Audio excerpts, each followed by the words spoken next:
I want to start with a question, and the question is this. How patient are you when you have to endure difficult circumstances? When you're up against something difficult, are you the kind of person who kind of navigates through it pretty well? Or are you like me, who does a terrible job when the least bit of inconvenience comes my way? I have a story from about 2 months ago. Some of you guys might remember this, actually.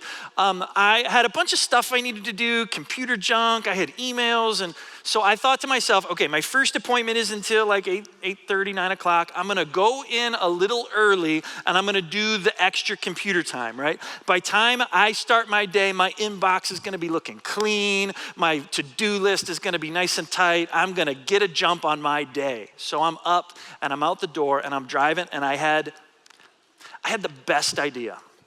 You see, if you come into the office, what happens? Everybody's chitty-chatty, they have questions, you end up getting distracted, and before you know it, you didn't get any of that stuff done. So I'm gonna outsmart everybody, and I'm gonna do the coffee shop stop on my way. So I'm gonna go to a coffee place that I like, nobody's gonna bug me, I'm gonna get my coffee, I'm gonna work on my stuff, and by the time I get to work, it's gonna be awesome. So instead of going kind of my normal route to work, I tucked up 77 so that I could get to the coffee spot I wanted to go to. And as I went down to 77, I saw brake lights.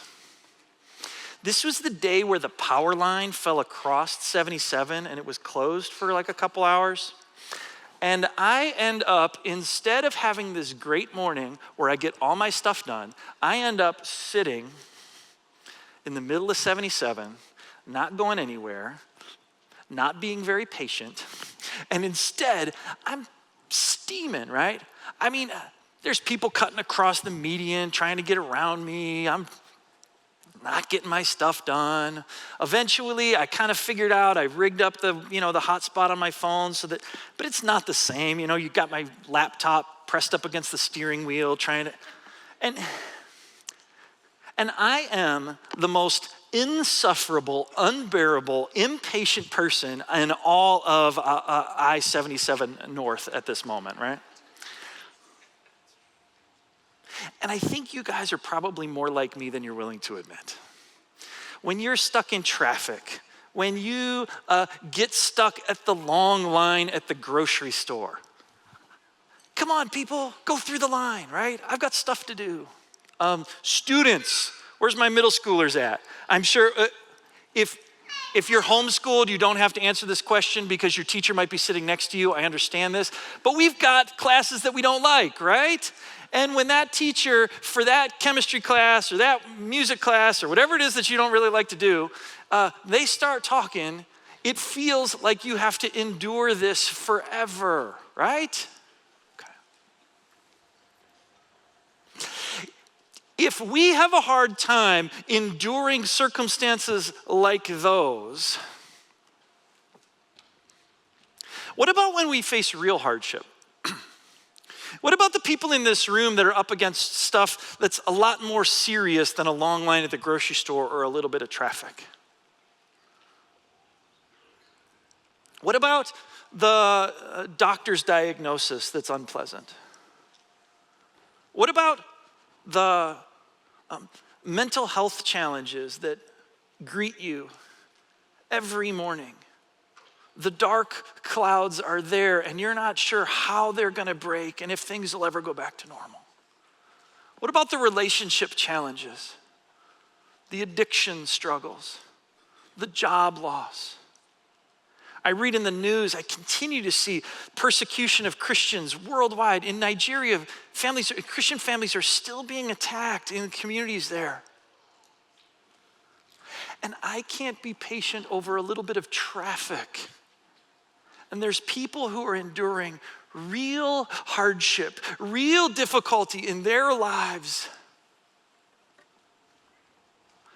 And friends, if that's you this morning, and you find yourself feeling the challenge of how you're going to get through the hard stuff that you're up against, we're continuing in our series and we're looking at the book of James, and James is going to look at us and he's going to say, be patient. And I'm going to say, that's a lot easier said than done, right? But in our verse, not only does James give us the challenge of being patient, of enduring the difficult circumstances we're in, but I believe he gives us a couple of ways that we can do an even better job at that. We can take courage in this, and hopefully this will be a reminder to us today that one, not only do we have God with us navigating through those difficult circumstances, but with a measure of his Spirit and the support of others and maybe a little change in perspective, we might be better equipped to exhibit the patience that we'd all wish that we could. Read along with me. If you brought your Bible, we're in James chapter 5. If not, you're welcome to use one of the Pew Bibles. I'm going to read at verse 7, where it says, "Be patient, therefore, brothers, until the coming of the Lord. See how the farmer waits for the precious fruit of the earth, being patient about it until it receives the early and late rains. You also be patient. Establish your hearts, for the coming of the Lord is at hand. Don't grumble against one another, brothers, so that you may not be judged. For behold, the judge is standing at the door. As an example of suffering and patience, brothers, take the prophets who spoke in the name of the Lord.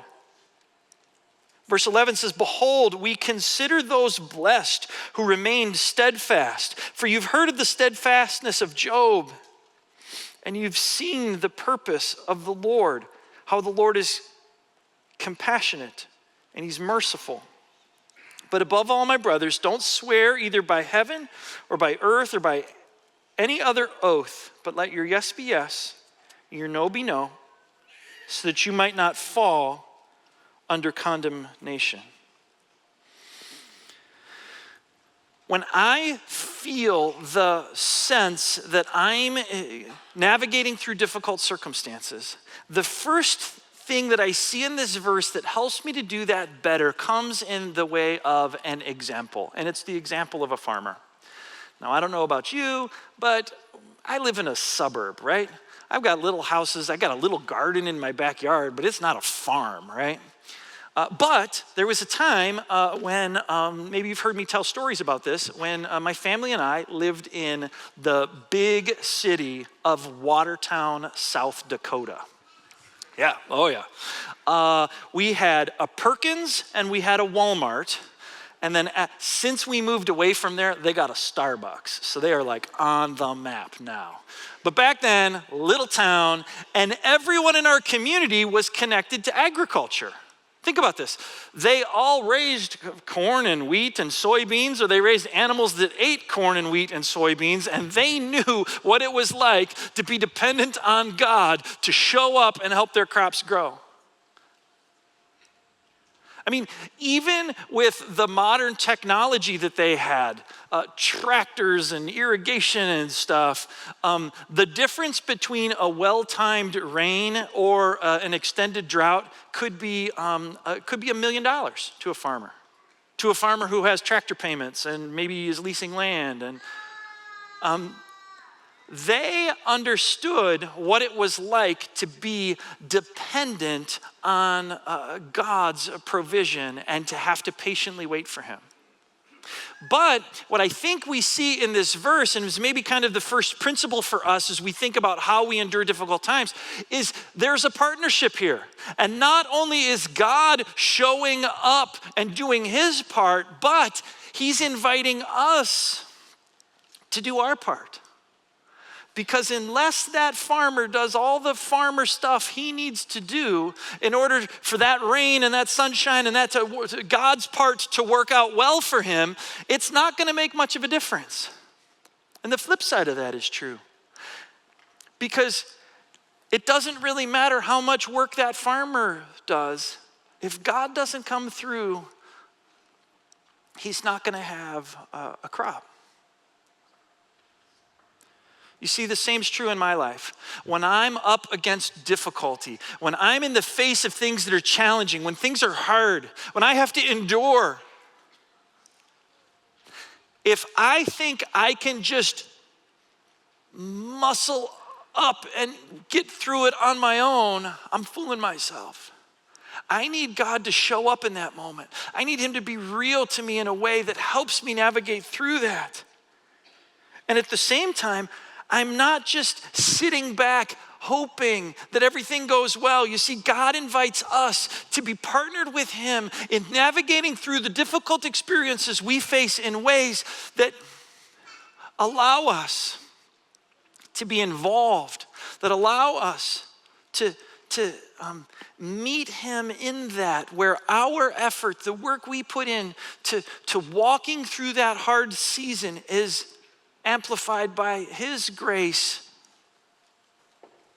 We're able to see the other side of it. My little garden, right? If I want to spend the month of August eating zucchini bread, I need God to do his part, but I also need to run the little tiller and plant the stuff and keep the deer out. Deer. It's a partnership. And the partnership that we experience in our lives is the first way that we can endure patiently.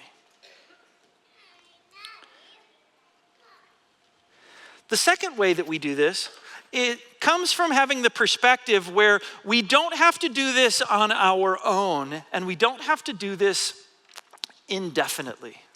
Think about this. I know that no matter what I'm going through, God is walking through that with me. I sense God's presence in those even challenging moments. Even in the times where I might feel like I'm alone, I have the ability to kind of, in this transcendent way, acknowledge that I'm not in isolation. God is in this with me, right? But look at what this verse says. This verse says that we don't have to endure this forever. Again, this is verse 7. It says, "Be patient, therefore, brothers, until the coming of the Lord." He references this illustration of the farmer, right? And he says, just like they're patient, verse 8, you also be patient. Establish your hearts, for the coming of the Lord is at hand. You know, when I read verses like that and I hear references of the coming of the Lord, I mean, I'm enough of a student of the Bible and of theology that I want to know the answers to these questions. When, how 25 reasons why Jesus is returning in 2025, right? I want to have a sense of what the coming of the Lord is going to be like and what I ought to be on the lookout for and how I'm going to experience that. And what I believe we see in this verse is more than the who and the when and the how. It's the how I ought to live between this moment and that moment. There's something imminent about God's presence returning to us. And because of that, I want to live my life differently. You see, as difficult as my circumstances feel, that pain, that difficulty is more bearable because I know I don't have to endure it forever. Last Thursday, a few of us were at one of our Akron public schools. We served Thanksgiving dinner for them. I was the mashed potatoes and gravy guy. It was really good. Mike, I saw Mike. Where's he at? He was turkey man. Yeah, right there, turkey. Nate was passing out cookies. Nate was way more popular than the turkey and the mashed potatoes. Go figure that. 400 elementary kids really like the cookies. Yeah. When we were loading the van with the food, they had one of these hot boxes. It was like one of those Cambro insulated things, and it had a bunch of pans of stuff in it, and I picked it up off the van, and as I picked it up off the van, somebody said, "Oh, that's a two-man job." And I was like, "You know, two-man job? I got this, right?" It was a two-man job. I picked it up off the van. I start carrying it. I had to walk all the way across the cafeteria and around this little hallway and drop it off in the kitchen that we were serving from. And as I'm doing this, it's getting heavier and heavier. And I'm thinking I should have listened to their advice. But I saw the spot where I was taking it. And we've all lifted something heavier than we should have, right? Fellas, we've all done this, right? And as we're getting closer, it's like, oh, I only have 10 or 15 more feet and I can make it. And I dropped it on the right spot. And I get a little bit of that perspective with this. The things that we carry in life are heavy. They're hard. Some of us are going through real life difficulty. And if I feel like I've got to carry it forever, I can't do it. But when I have the sense that it's just a few more feet, it's just a little bit further to that spot where I'm going to experience the presence of the Lord in a way that's different than I'm even experiencing it now. It changes my perspective and it helps me to carry that better. It helps me to carry that differently. And James isn't saying that everything's going to go away, everything's going to be better. But what he is saying is there's something that we can look forward to that makes this pale in comparison. I'm reminded of Paul's words in Romans 8. It says, "For I consider that the sufferings of this present time are not worth comparing to the glory that's to be revealed to us." I look forward to something that makes the challenge I'm experiencing now pale in comparison. And that gives me some courage, right? When we're challenged with how are we going to endure patiently, how are we going to endure the difficult circumstances that we're experiencing, we know that it's a partnership with God, right? We know that we don't have to do this alone and we don't have to do this indefinitely. But we also know that the support of others helps us. And that's the third piece. I want to be able to cultivate healthy relationships. I want to be able to have people who are in my corner. But a lot of times when we're up against it, what do we end up doing? We end up complaining. We end up damaging relationships. We end up grumbling with one another. And instead of having a closeness and a supportive network, a community that lifts us up in those difficult moments, we end up being a body that is fractured and damaged. How many of us have ever done this? We're going through something hard and we say to ourselves, I wouldn't be in this mess if so-and-so didn't do such and such to blah, blah, blah, blah, blah, right? And not only do we feel that, but then we go and we find anybody who will listen to us and we tell them that exact same story. Funny thing that happens to me though, is I've gone around bad-mouthing that person about how frustrated I am with them to 5 people. And then I end up eventually doing the right thing and making up with the person I was kind of frustrated with, right? But now there's 5 people who are angry with them and I'm not angry with them anymore. And what we see as we look down this verse is not only do we have God's presence, not only do we have this perspective, right? But we have this encouragement not to grumble against other people, not to damage those relationships, because those are the relationships that we need, especially in difficult circumstances. Number 4. The fourth thing that helps us endure patiently is remembering how compassionate and merciful God is. This is the Thanksgiving season, right? We're thankful. There are times I can look back on my life when God saw me through difficulty. But beyond just what I've experienced, in our verse today, James shares the examples of the prophets and Job. And we see in their lives that they experienced challenges that are far worse than what I would. I mean, The prophets they spoke the name of the Lord and were rejected and persecuted. Some were martyred, and Job lost everything that was important to him. But if we look at these verses, I'll read it, verse 11. It says, "We consider those blessed who remained steadfast, like the steadfastness of Job. You have seen the purpose of the Lord, how the Lord is compassionate and merciful."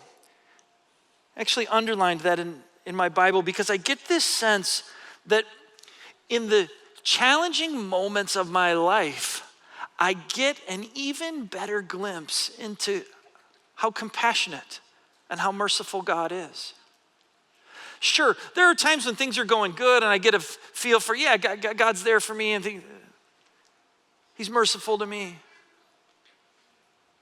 But when I go through something ugly, when I go through something hard, when I go through that season where I'm discouraged and I'm not sure where to turn, and God's faithfulness is shown to see me through that, I look back on that moment and I appreciate His compassion and mercy in a whole new way. So I was thinking a little bit about the story, the prophets here. I was reminded of this verse in Joel.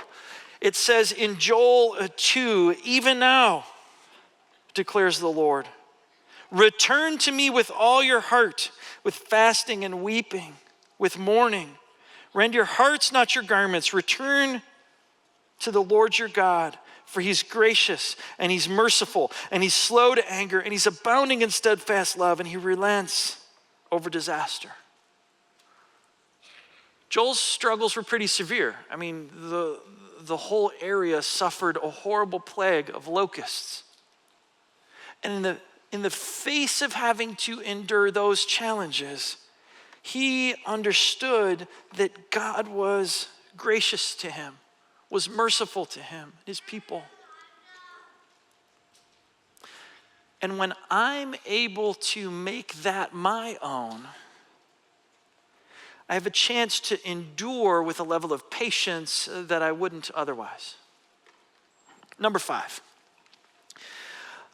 Maybe number 5 could be its own principle in and of itself. But the last piece of this section talks about how disciplined we are with our commitments. Friends, I want to be the kind of person who does what he says. But how many of us know, especially when we're up against it, especially when things aren't going good for us, especially when there are difficult circumstances and we're not sure what we're going to do, we can kind of fudge a little bit on what we say. We have the best of intentions when we said yes to that thing, but we're not able to follow through. Or we want to tell that person what we think they want us to say, what we think they want to hear. And instead of being people who are disciplined with our commitments, instead of being people who, when we say yes, we mean it and people can trust us, we end up being people who aren't as trustworthy as they could be.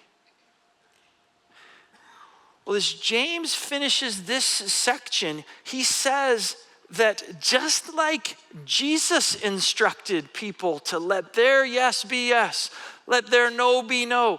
Don't try to polish up your words when you really mean it. I swear I'm going to do it. I mean it this time. Honest, for sure. I'm going to do this, right?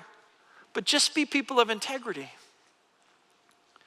We have a glimpse into what our lives would be like if we lived that way. If we were people who were disciplined, if we were people who weren't flippant or manipulative with what we had to say to each other. And if we could be a community, think about this, that's marked by truth, by being trustworthy. We were talking about this a little bit this week, in a courtroom, you say what you say under oath, right? Wouldn't it be great if everything we said was under oath? Like, I'm a person who means what they say, and people can rely on me. And if that was how I managed my life, I would be able to have, I would be able to avoid a lot of real struggles that I find myself in. But I'd be able to have a community of faith where I'm connected and I'm supported, and people can depend on me and I can depend on them. And ultimately, we would have the chance to have speech that's marked by integrity. Again, I struggle enough enduring circumstances that in a lot of ways really aren't all that difficult, right? I mean, was being stuck in that traffic all that bad? I fired up another podcast. I figured out how to do a little bit of my email. I got to my office eventually. It was fine. But when we endure real hardship, and we are challenged with the idea of being patient and enduring that, it looks very different when I endure that hardship in the context of healthy relationships, knowing that God is supporting me, that he's asked me to partner with him in navigating through it. And it would be my hope that that would give us courage to navigate that well together. Let me pray.